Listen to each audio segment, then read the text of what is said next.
This is the No Sweat podcast with Andrew O'Neill. We'd like to clarify that we are No Sweat, the grassroots anti-sweatshop organisation. We should not be confused with the other No Sweat, which is the support group for aristocratic non-perspirers, which was set up by Prince Andrew, the Duke of York, in the wake of his Newsnight interview with Emily Maitlis. To our knowledge, Prince Andrew's No Sweat organisation does almost no campaigning against unfair labour conditions. Our No Sweat is also nothing to do with Nose Wet, the chain of canine health and fitness centres that boast your dog's nose will be wet or we'll personally set ourselves on fire. Furthermore, I have been subject to a restraining order preventing me from telephoning Nose Wet and saying my dog has no nose.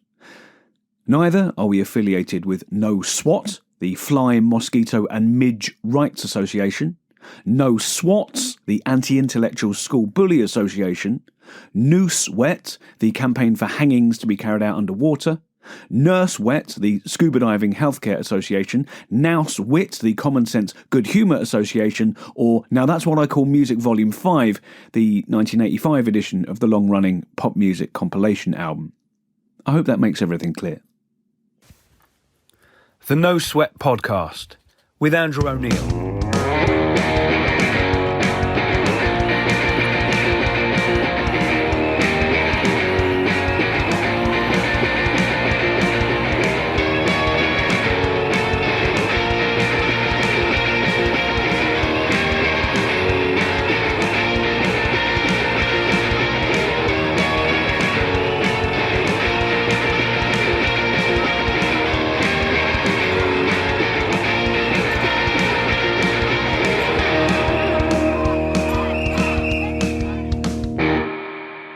Welcome to the No Sweat podcast, the official podcast of the grassroots organisation that fights sweatshop labour and builds worker solidarity worldwide. I am Andrew O'Neill, non-binary, occultist stand-up comedian and dickhead. And I'm joined by my two esteemed colleagues. First up is the inventor of the Sony Discman, London's foremost archery safety officer and current No Sweat activist of the year. It's Nav Singh. Whoop whoop. What's up? And we also, as an excellent noise. We also have campaigner, blogger, creator of the 1980s sitcom The Golden Girls, as well as writer of the best-selling SAS Survival Handbook. It's Mayisha Begum. I mean, I'm genuinely enjoying the subtle greetings.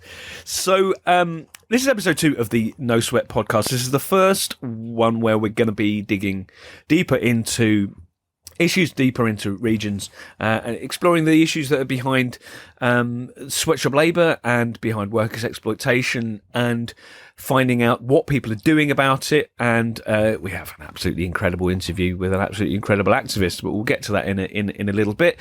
So I, dear listener, am here to guide you through these issues, to hold your hand, because I'm basically ignorant about all these issues. So I'll be asking all the questions most people will be too proud to ask, like a shameless heavy metal medieval fool. But sire, why is sweatshop labour bad? Now, today we're talking about Haiti, and here is what I know about Haiti. Haiti is a country in the Caribbean. It's the western half of an island that it shares with the Dominican Republic.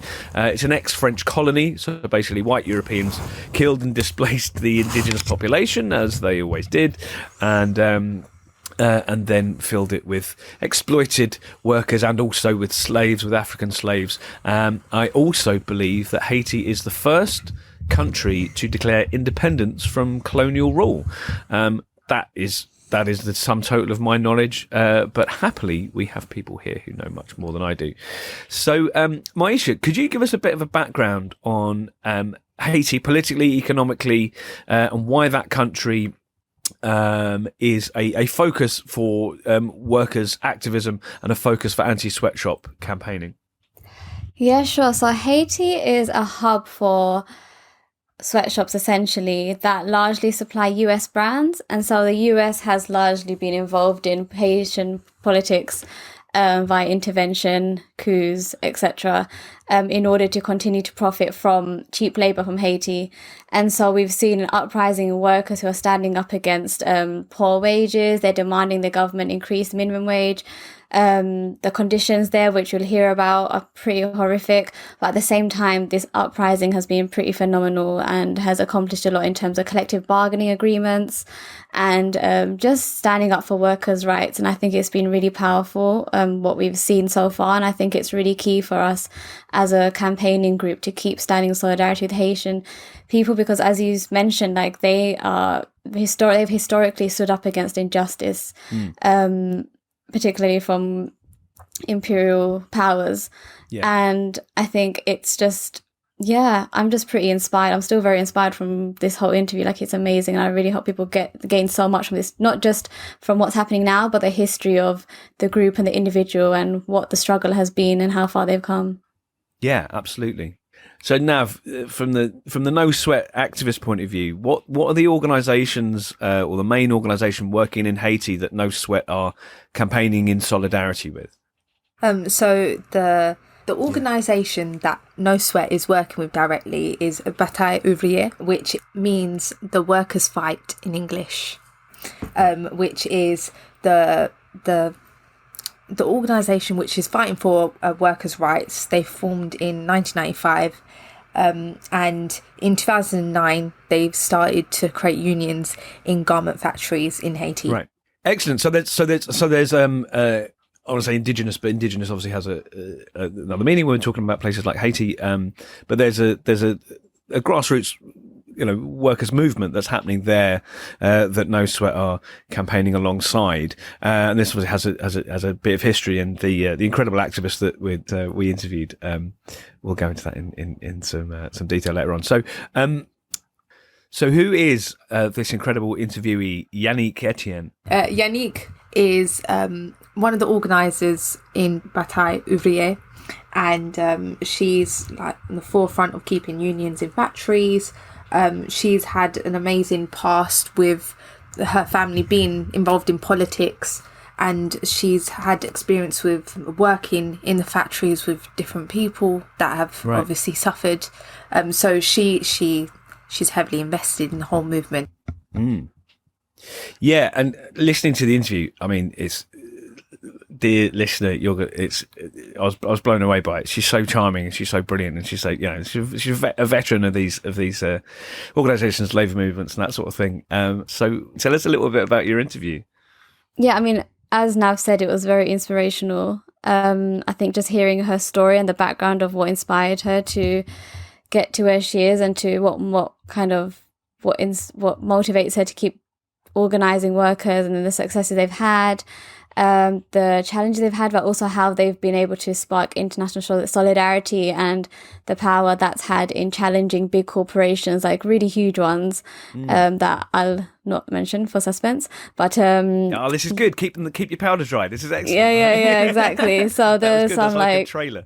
There's a big name coming in the episode, but and I think it's just, she's also just a lovely, very lovely lady. So I think it's just a really nice, inspiring conversation with a woman who's done a lot and is just a big inspiration for the worker movement. Awesome. So this is Nav and Mayisha's interview with the incredible Yannick Etienne.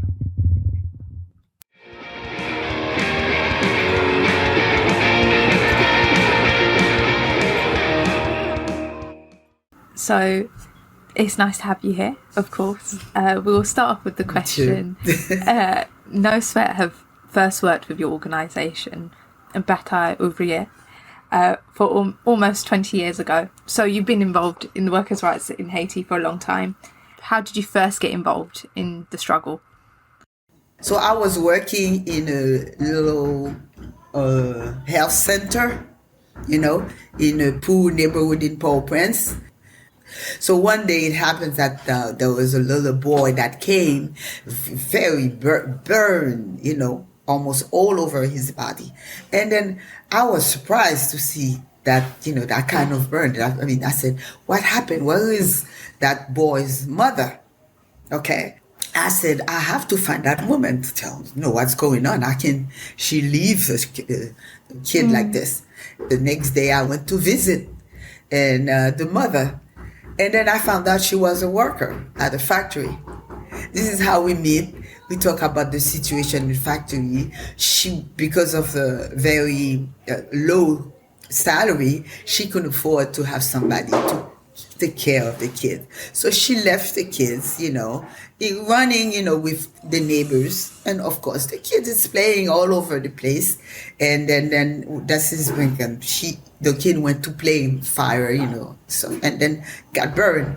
And then this is how it starts. She invited me to a factory, of course, in front of the industrial park.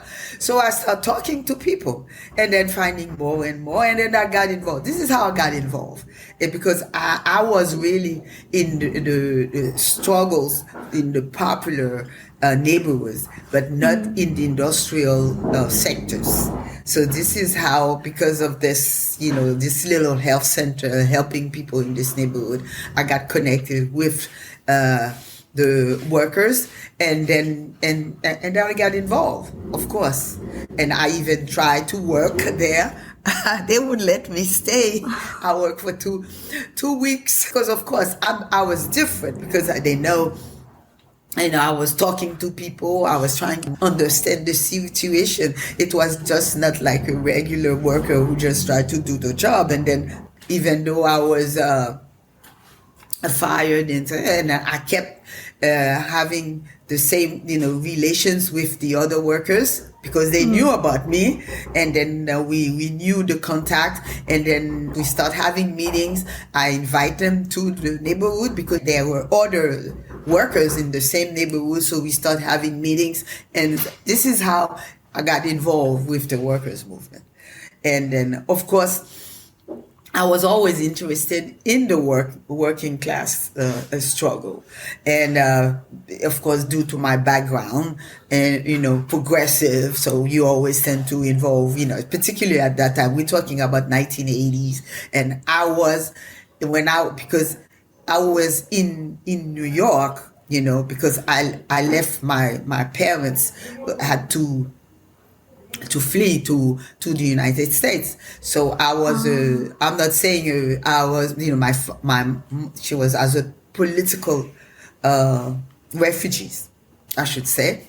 Yeah. So that young, my family was always involved in policy, particularly my father. My father was what you call a Camoquin during the Duvalier's time. And then these are the people who took arms against the Duvalier's government. Okay. Amazing. My father, my uncles were involved in this. And then my stepfather got arrested. This is why my mother has to leave the country. So I was in a very political family that way. I mean, not my mother, of course, but my uncle, my father, and stuff like that. But since she was raising the kids, so she there were some implications for her. Just she ran for her life. So I was interested in the political, particularly progressive political activities when I was in New York. And then so I went to college. I was involved in the student movement period where we were supporting and the anti-colonial struggle.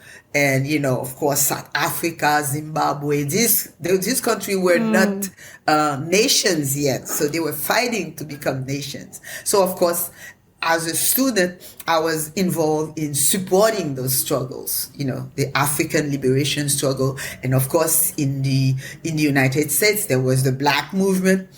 And so I got involved in organizing the Haitian student to form, Haitian association. So to preserve our culture, to have meetings among Haitians and stuff like that. So I was pretty involved, when I was in the United States. And then when I got back home, after Duvalier got that down, and then of course I continue to get involved. So this is the background. Well, this is what I got involved in. I got involved in so many movements, student movements and workers movement, and and popular neighborhood movement, because at that time, because you remember, this is the popular neighborhoods that really that rise up to fight against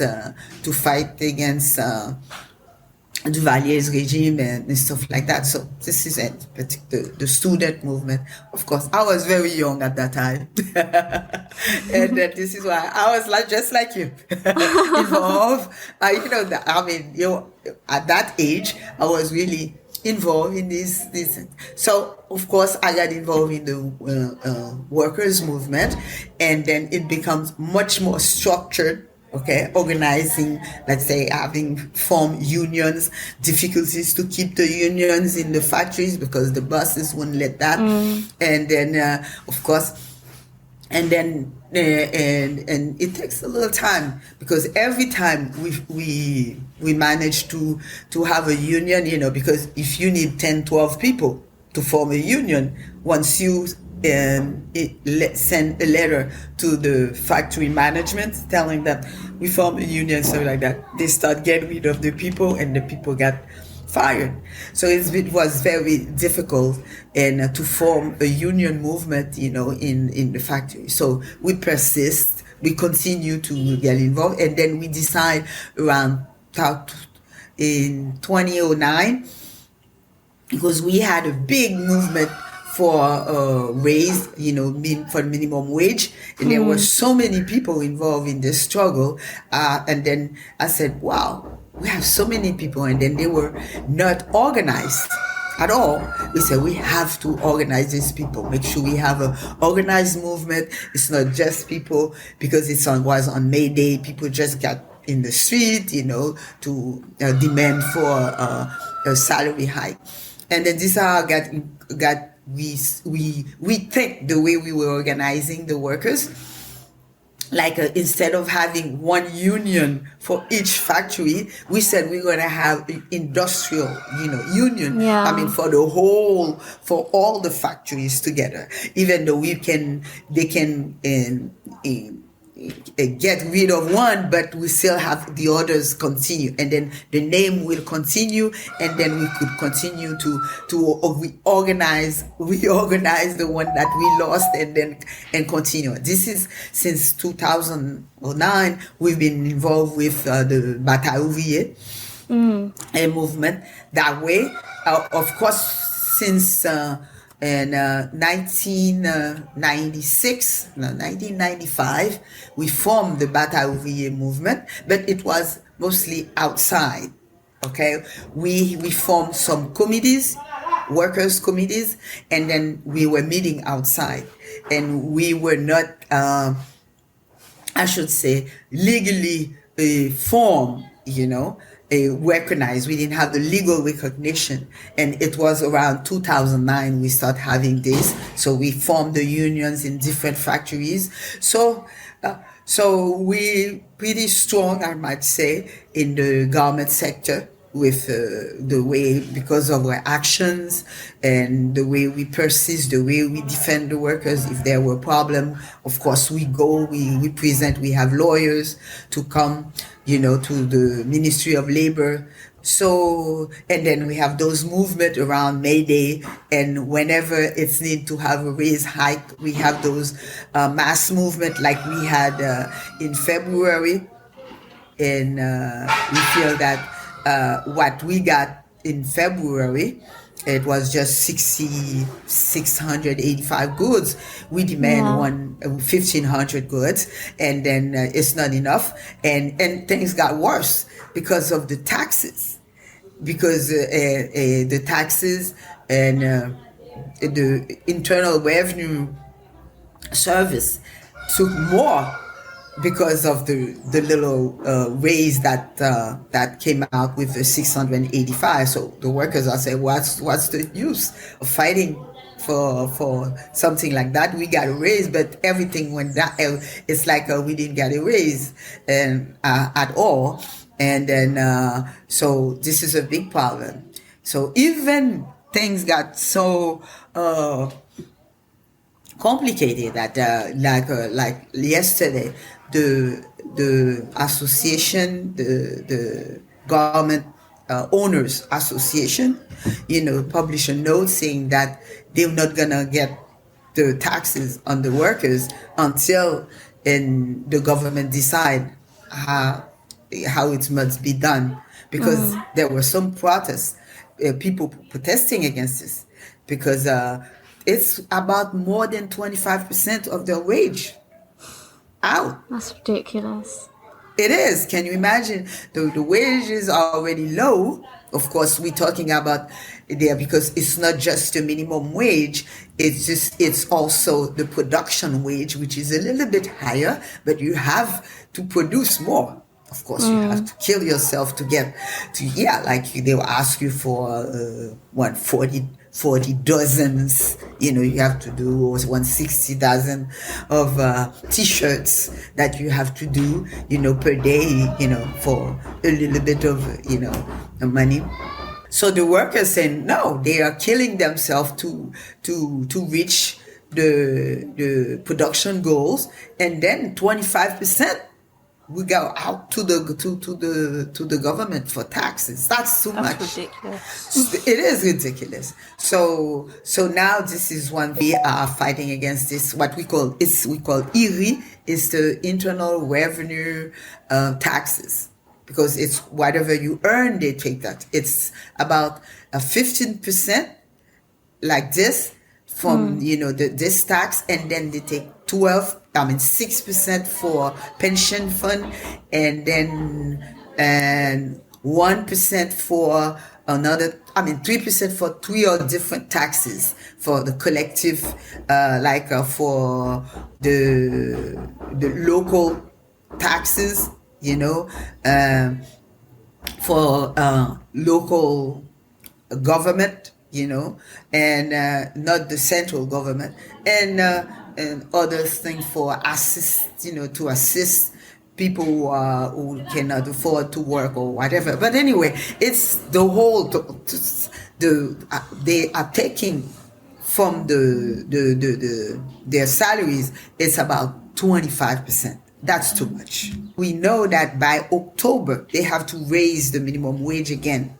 Yeah. Because the law says every new fiscal year, if the fiscal year starts around October in Haiti, and then if the inflation rate it's more than 10%, they have to adjust the minimum wage. But we know already the inflation rates it's more than 20%, and the prices changes almost every day. Like you buy something, say you buy 3 plantain for 50 goods, and then the next day it's 100 goods. It's the next day it's 125. The next day it's 150. The problem is we have 2 kinds of inflation in Haiti. It's in the economy, because most of the stuff that we use, we buy them from outside. It's imported goods. And of course, the problem in the south with earthquake and then cyclones, whatever, and so we have all these things, storms, and also dry season. So we have all this difficulty that have impacted the agricultural production. So we depends on the imported goods. So with the inflation going on all over the world, with the war in Ukraine, and of course, remember with the COVID-19 and all these things. So we have 2 types of inflation. One that is imported, because we have to buy imported goods, and one because of a low production, a local production in Haiti. So we have all these things, and this is why prices are rising almost every day. So it's very difficult. So this is a situation that we are dealing with, and this is why we have to be very active, and also to demand, make the people, make this government know that all management, the bosses, the private companies know about the situation. That's amazing. Like, thank you so much for the whole context, and just even just hearing your story, I could listen to you for ages. Like, I think it's just so amazing what you've, like, how your, just every experience you had, and then how it's led to where we are now. And yeah, and I think that the double inflation as well is something that I'm particularly, like, has shocked me as well. Like, I think the impact of the 25% tax on workers, and on top of minimum wage. There's so many questions I want to ask based on this, but yeah, I think there's one I really want to ask. I don't know if I should ask it now, but I think you mentioned a lot. Yeah, I think we mentioned a lot about the government and the de facto government. I really want to talk about kind of how the US, like US imperialism and recent policy implemented by the US and World Bank, how has that shaped the experience of workers and garment workers, and led to what we see in the factories?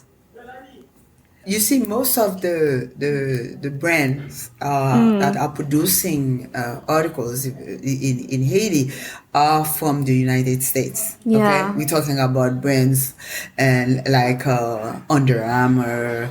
We're talking about big names like Old Navy, because I'm talking about Old Navy because this is really geared to young people because of these things.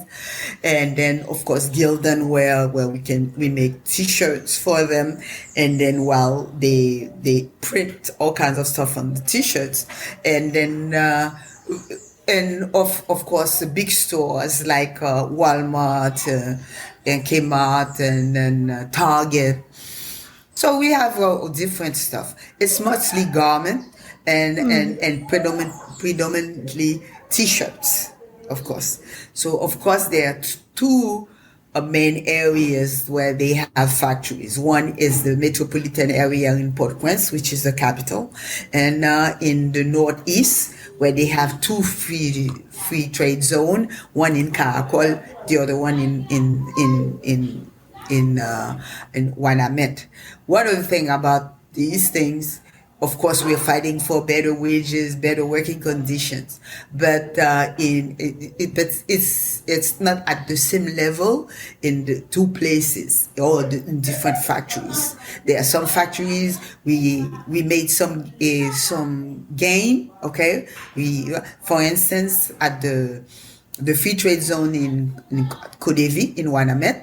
Okay, we are in the process of negotiating a collective bargaining agreement right now.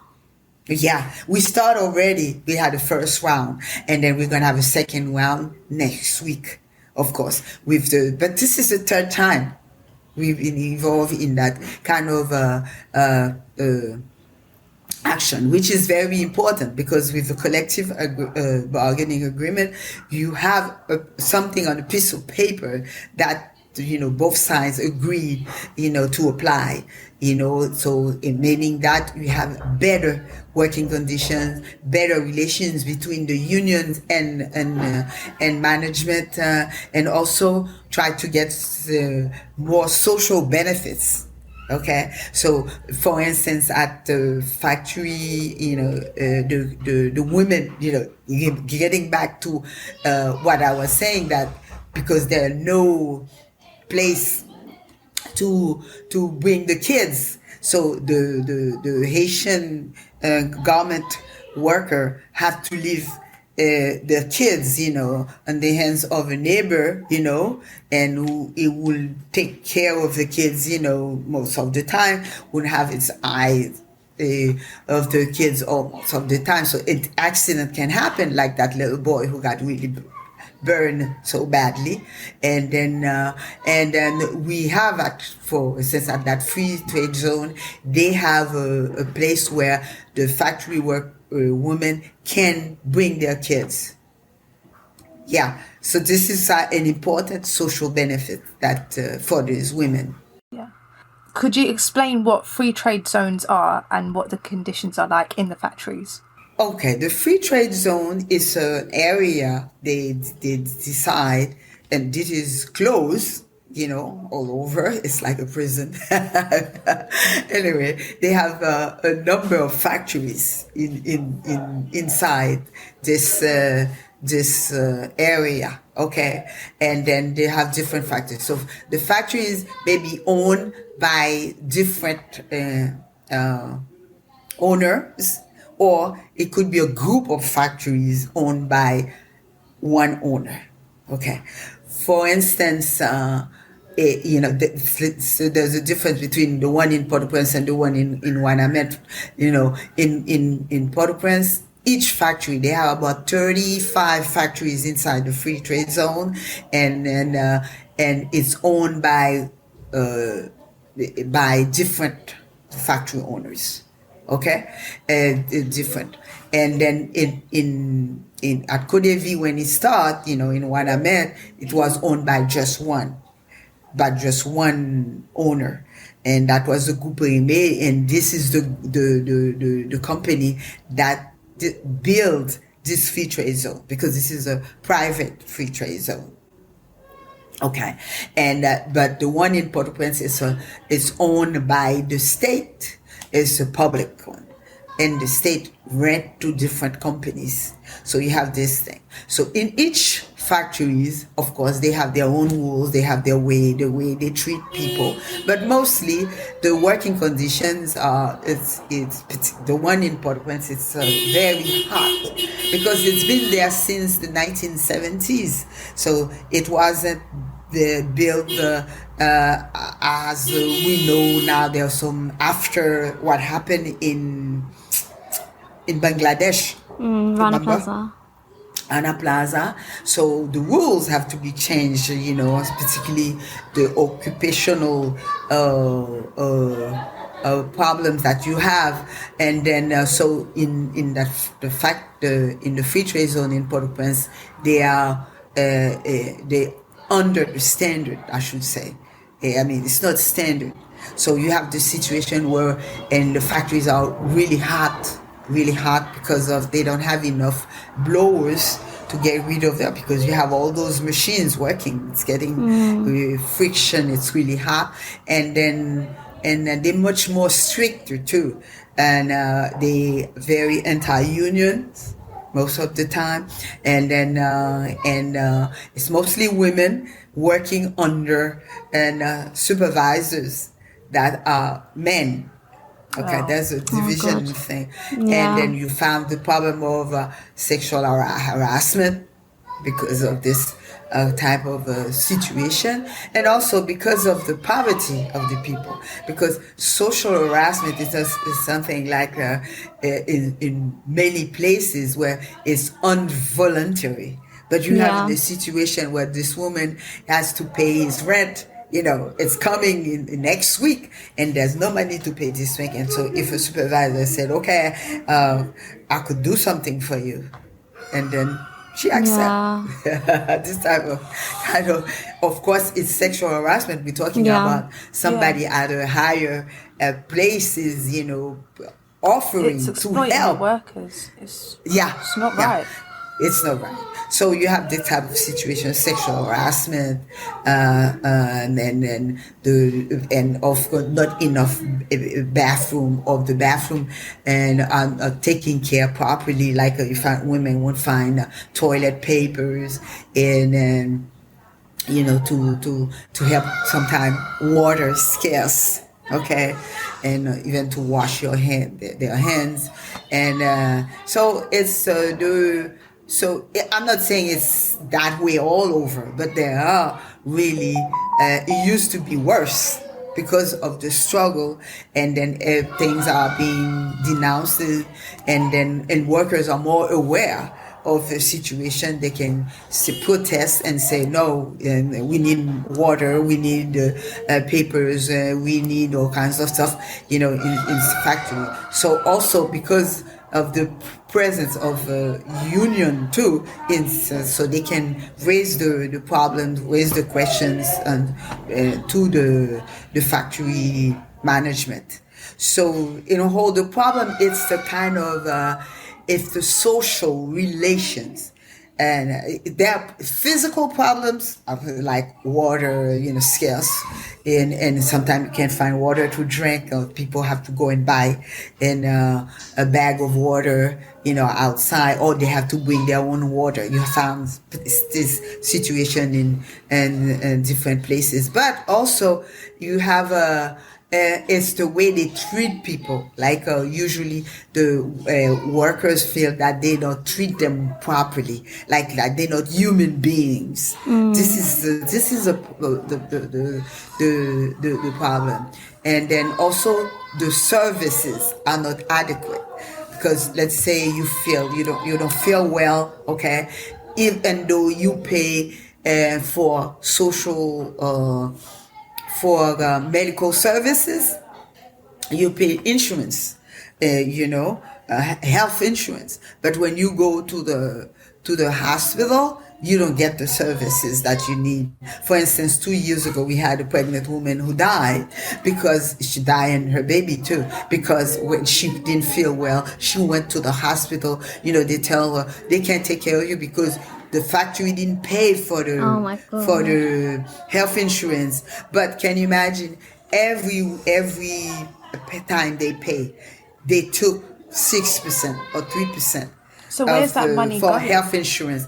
The problem is the factory owners don't send the money to the insurance company. So once they go to the hospital said, "We don't have your name. You didn't pay." This is the situation.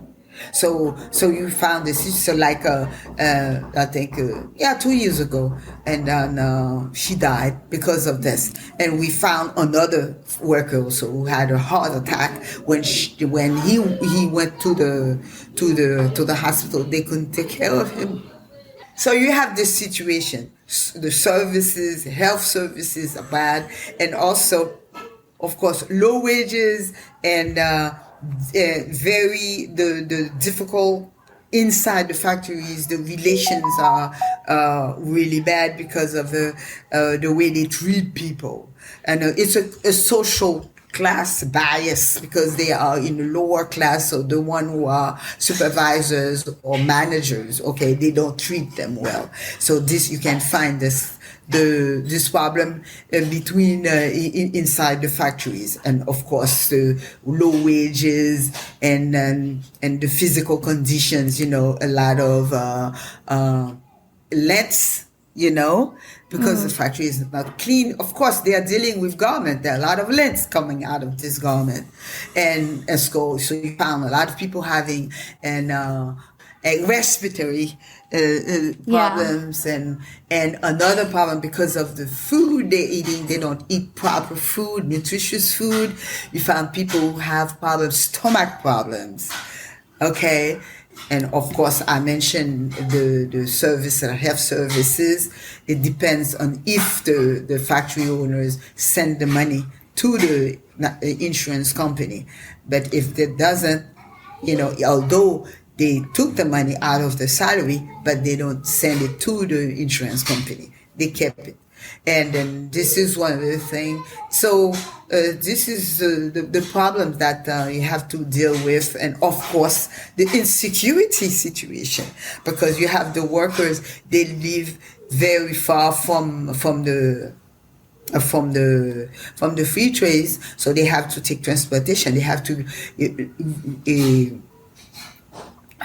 get up early, to find the bus to take them to the free trade zone. So with the insecurity problem, and then the streets are, sometimes they have to take the street while people are having guns. They have guns, fires going on, particularly in some neighborhoods where some groups are taking over this neighborhood, so they control this neighborhood, and sometimes it's difficult to get out, or they have to run, or sometimes people are telling them they shouldn't be in the street, or pushing them, and just like that, telling them, or stealing their stuff, like their phones and their purse, while they are in the streets. So they have to deal with this issue, or sometimes this is the situation in Port-au-Prince.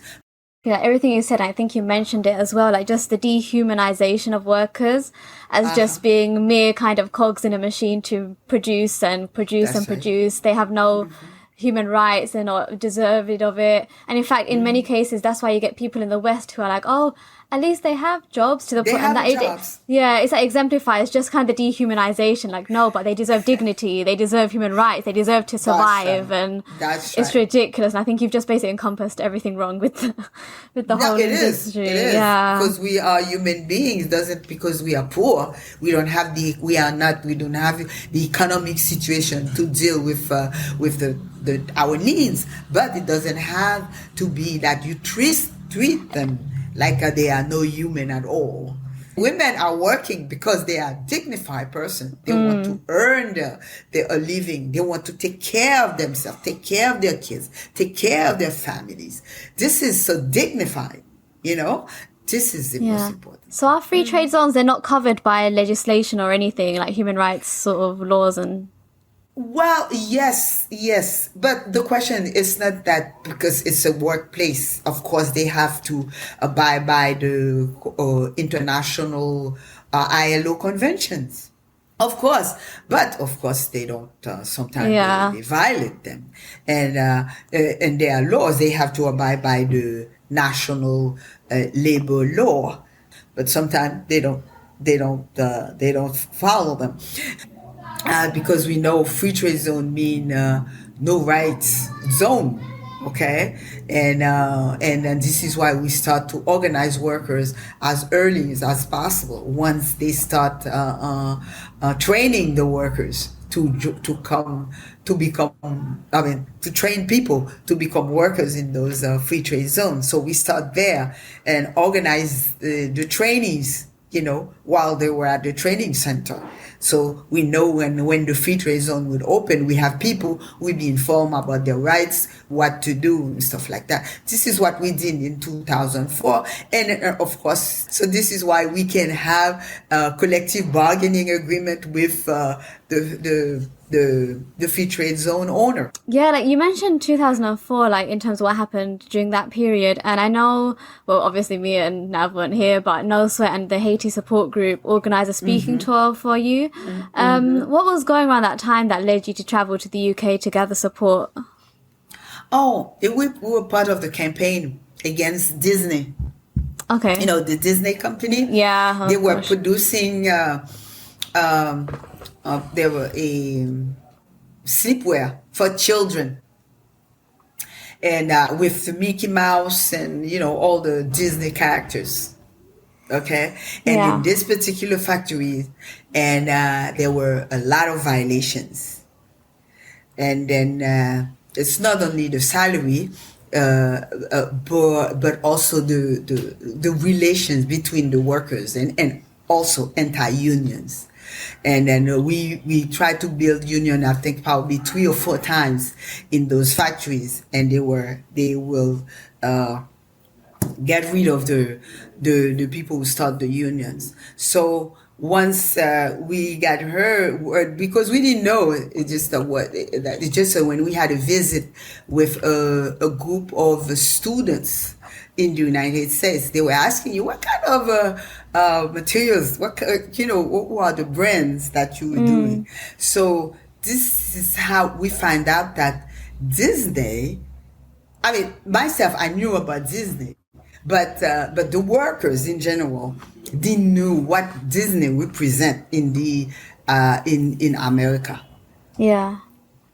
So, and then when we were talking about the working condition there, they said, wow, Disney, this is a company that we can raise some hell, because Disney is worldwide, so known worldwide, and particularly in the United States. So they started a campaign. There was a student group, that came to Haiti, and then they visit us. They knew about what we were doing. And then we start the campaign. Okay, and then and of course, and this campaign was relayed by other European organizations, like particularly the Haiti Support Group, and then they invite us. So we were in a campaign against and Disney and other companies that we find out were producing their stuff in Haiti. So this is how I got to the UK to talk about this situation. I was in the UK at that time. We didn't have a union with it because they exist, but they had very difficult time to function inside the factories. Now it's a different story. We have union. They know the union leaders, and they know what they're doing. You know, I mean, it's a different situation. I think we made some gains. And one thing you just said, when people said, well, it's not important to get involved, to do the international solidarity, I have to tell you, we use the international solidarity network that we had that support what we were doing, you know, as a union work in at Codevi, and they learn about it too, about the situation. And then from the experience we got from the campaign, you know, Disney against Disney, and then we continue to do it whenever we had problem, and we try to find out the brands and inform the brands about the situations. And for instance, and one other thing about this, you were talking about the World Bank. Yeah. Okay. And then that free trade zone was built with the money from the IFC, which is a component of World Bank.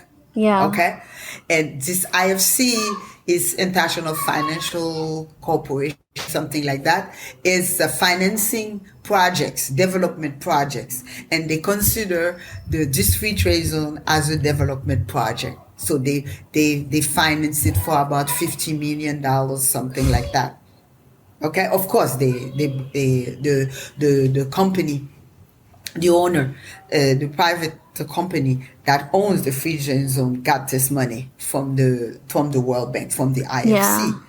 So through the national solidarity network that we had, and starting from the Disney campaign and other campaign and other, because there were other companies that we had a campaign against, you know, to support the workers. And so there was some information that we got from other organizations, okay? And then one information that we got is just that if the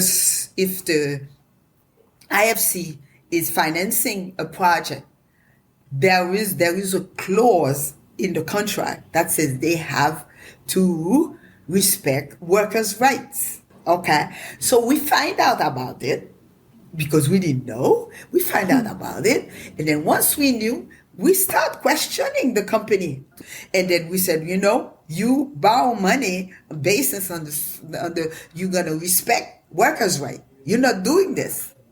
You fire them because they were organizing, you know, to have a union, and then we wrote to the IFC people, and then they got involved. And they put pressure on the company. And then at the end, it ended up we having a collective bargaining agreement, the first CBA that we had with this company.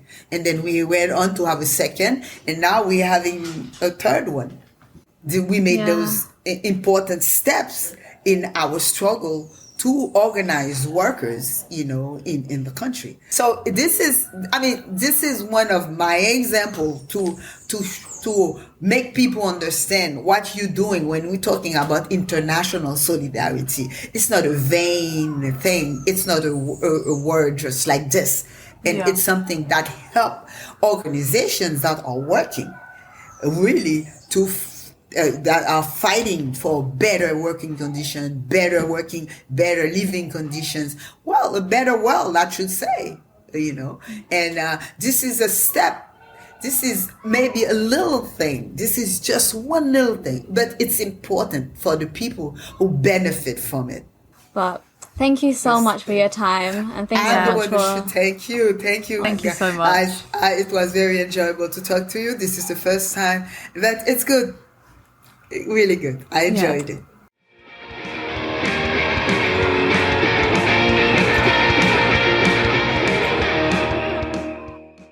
So there we go. That was our interview with the incredible Yannick Etienne. So one of the things I took away from that interview is what Mayisha said in our previous podcast: was stop being sad and do something.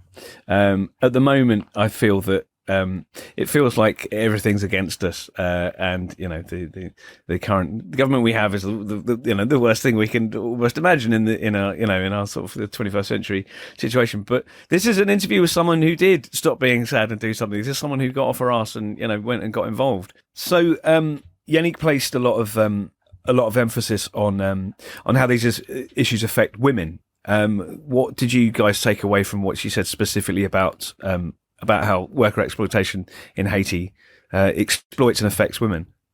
So one of the quotes that really stood out to me was that women have dignity.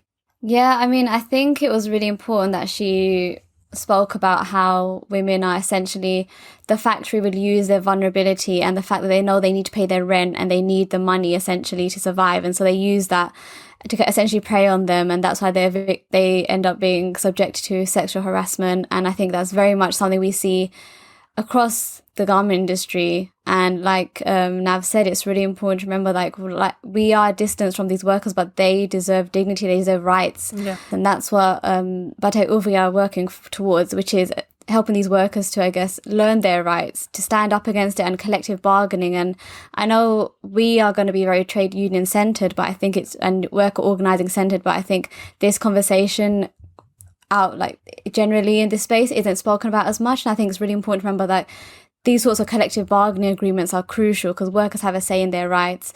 The ability for workers to be able to organise in the first place in these factories, I think, is so key. So the work they are doing is so crucial to workers being able to fight for their own rights and to demand justice. And I think it's so pivotal.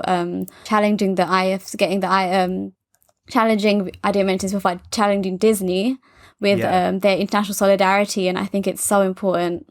Yeah, that's something else. The international solidarity component, that these campaigns and these issues are they're not isolated to individual countries. The international component is key, right? Yeah. So she mentioned how it's super important that and how she obviously really appreciates international solidarity, because with that it raises awareness about the situation in other countries, and it just supports what the workers are asking for. And again, it puts pressure on companies once they see that they're getting this support internationally. I read before many years ago about free trade zones, and this is something that she mentions.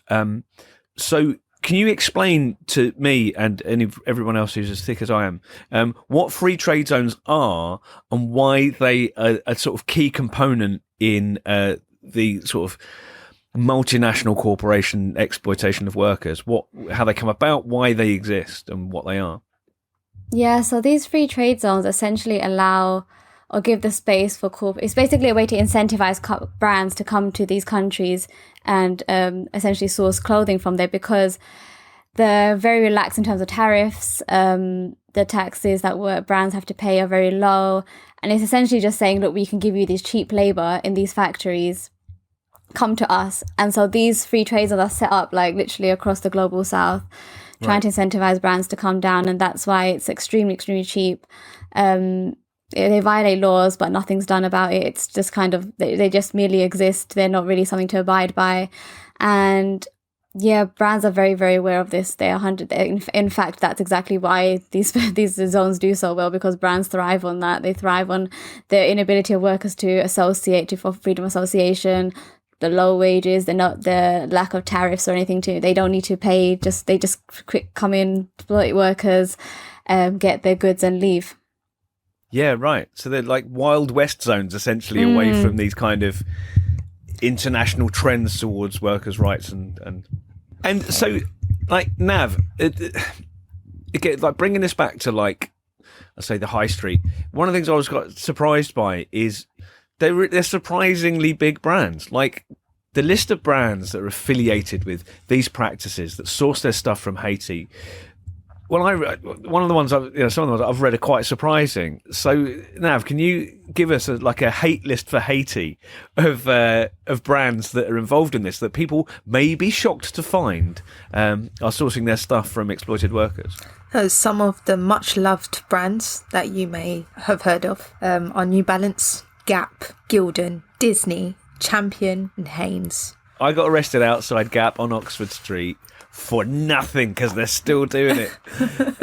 It was Cambodia was the issue at that point. There was striking workers in Cambodia have been shot, was what we said at the time, but they're still up to their same old. They haven't learned their lesson, have they? No, they haven't. And no. I thought New Balance was genuinely thought New Balance was supposed to be an ethical company. So it's ethical washing. Quotation, ethical washing. Yeah, fucking right. Absolutely. Well, look. Thank you so much, both. The interview was absolutely incredible, and what we always want to do, the motto of the show now, Mayisha came up with, stop being sad and do something. And you can, listening at home, you can stop being sad and you can do something. If you want to know more about the solidarity organisation that's happening in Haiti, go to the No Sweat website, nosweat.org.uk. No Sweat are involved in international solidarity with the organisations in Haiti, and get involved in campaigning, get involved in raising awareness and fundraising. You can do something. You don't need to do much, but you can do something. Even when it comes to online calls for action, like our Pay Your Workers hashtag where we target brands, you can even get involved with that. All it takes is a share on Instagram. Like targeting brands, they'll see it. If enough of us comment and tag them, they'll see it 100%. Yeah, wicked. Use your keyboard for something other than just arguing with TERFs on Twitter. I mean, do argue with TERFs on Twitter, but do that as well, please. This is a issue. You can find No Sweat on Facebook, No Sweat UK, on Twitter, no_sweat, and Instagram, no_sweat_UK. If you just Google No Sweat, you'll find it. You'll find all of that stuff. So thank you very much to our experts and activists, Mayisha Begum and Nav Singh. You've got a different surname here. Yeah, it's I've got both. I've got Kaur and Singh. So what would you prefer? Singh. Kaur means princess, so it's the female one, and then Singh is lion, but I have both, so I'm non-binary by default, basically. Yeah, wicked. All right. Cool. You know what, fuck it, just say both. Navpreet, yeah, I'll say Singh. both, all right. Yeah. Kaur Singh or Singh Kaur? Kaur Singh. Coursing, all right. So thank you to our No Sweat activists and experts and interviewers, Mayisha Begum and Nav Coursing, non-binary by default. They are a princess and a lion. I'm off to buy a pair of New Balance trainers and then throw them through the window of Primark and then pick them back up and go and find someone who needs shoes. I have been Andrew O'Neill. This has been an incredible, educational, enlightening experience. This is the No Sweat podcast, and we thank you very much for listening. Get involved.